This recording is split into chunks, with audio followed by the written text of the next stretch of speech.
Bukan sekali dua kali terjadi konflik antar warga terkait dengan penggunaan pengeras suara di masjid atau musola yang dinilai terlalu keras sehingga dirasakan oleh sebagian warga mengganggu kenyamanan mereka.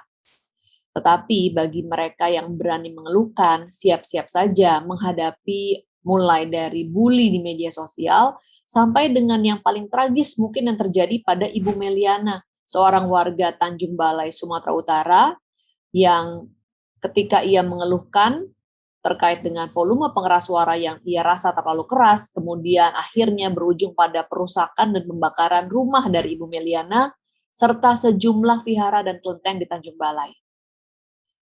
Ibu Meliana sendiri kemudian ditangkap, diadili, dan divonis 18 bulan penjara. Sementara para pelaku perusakan dan pembakaran rumahnya serta pembakaran vihara hanya divonis 1 hingga 5 bulan penjara saja. Meresponi situasi ini, kemarin Menteri Agama Gus Yakut Khalil Qomas mengeluarkan surat edaran tentang pedoman penggunaan pengeras suara di masjid dan juga musola.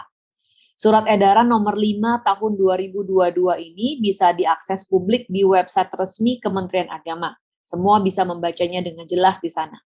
Di surat itu tertulis, pedoman dibuat agar penggunaan pengeras suara tidak menimbulkan potensi gangguan ketentraman dan ketertiban, serta menjaga keharmonisan antar warga masyarakat, mengingat latar belakang masyarakat Indonesia yang beragam. Sebelum terbitnya surat edaran nomor 5 tahun 2022 ini, juga pernah terbit surat edaran serupa yang dimuat dalam Instruksi Dirjen Bimas Islam nomor KEP _D _101 1978 tentang tuntunan penggunaan pengeras suara di masjid, langgar, dan musola. Kedua pedoman ini secara garis besar sama. Namun kalau kita baca surat edaran dari Menteri Agama Gus Yakut, lebih spesifik mengatur berapa maksimal volume dan juga durasi dari pengeras suara sebaiknya dioperasikan.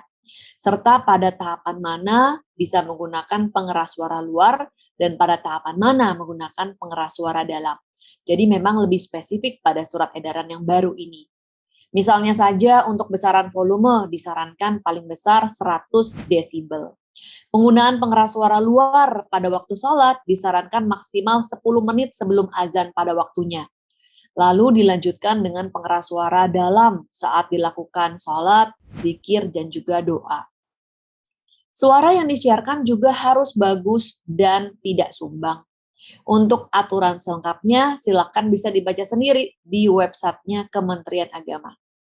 Semoga saja pedoman yang baik ini bisa dipatuhi dan dilaksanakan, meskipun memang tidak ada sanksi jika ditemukan pelanggaran. Mungkin ke depan juga bisa diperjelas siapa yang akan melakukan pengawasan dan sosialisasi di lapangan, serta bagaimana mekanismenya. Jikalau ada pelanggaran, kemana warga dapat melapor? Nah, hal-hal ini memang belum dijelaskan secara rinci. Sebelumnya, Instruksi Dirjen Bimas Islam nomor KEP _D _101 1978 juga hanya berisi serangkaian pedoman tanpa sanksi yang jelas bagi mereka yang melanggar. Kondisi diperparah dengan meningkatnya tren intoleransi di Indonesia. Pemerintah daerah tidak terlihat hadir manakala terjadi konflik antar warga terkait dengan aktivitas keagamaan terjadi. Ancaman penistaan agama menjadi momok yang menakutkan, membuat warga biasa sampai pejabat pun enggan untuk berkomentar. Meskipun dasar hukumnya sebenarnya ada, yaitu Instruksi Dirjen Bimas Islam tersebut. Kalau saya baca-baca, sejumlah negara muslim lain di belahan bumi lainnya juga telah menerapkan aturan terkait dengan penggunaan pengeras suara di masjid. Di Saudi Arabia misalnya, volume pengeras suara hanya diperbolehkan 1/3 dari suara maksimal. Di Bahrain, pengeras suara luar hanya boleh dipergunakan untuk mengajak umat beribadah. Sementara ritual ibadah selanjutnya menggunakan pengeras suara dalam. Begitu pula di Mesir dan Malaysia. Alasan pengaturan pengeras suara di negara-negara ini kurang lebih serupa, yaitu untuk menjaga ketertiban dan toleransi dengan warga lainnya.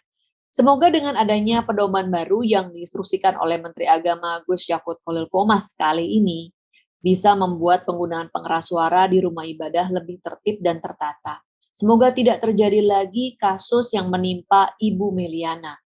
Saya ingin kembali mengutip pernyataan dari Menteri Agama Gus Yakut beberapa waktu yang lalu, bahwa Kementerian Agama adalah milik semua agama dan harus memfasilitasi semua agama. Semoga selanjutnya peraturan bersama dua menteri yang juga dikeluhkan banyak pihak membuat sulit pendirian rumah ibadah juga dapat direvisi sesegera mungkin. Kita akhiri Sis Grace On Mic kali ini. Saya Sis Grace Natali. Kita berjumpa lagi dalam episode selanjutnya.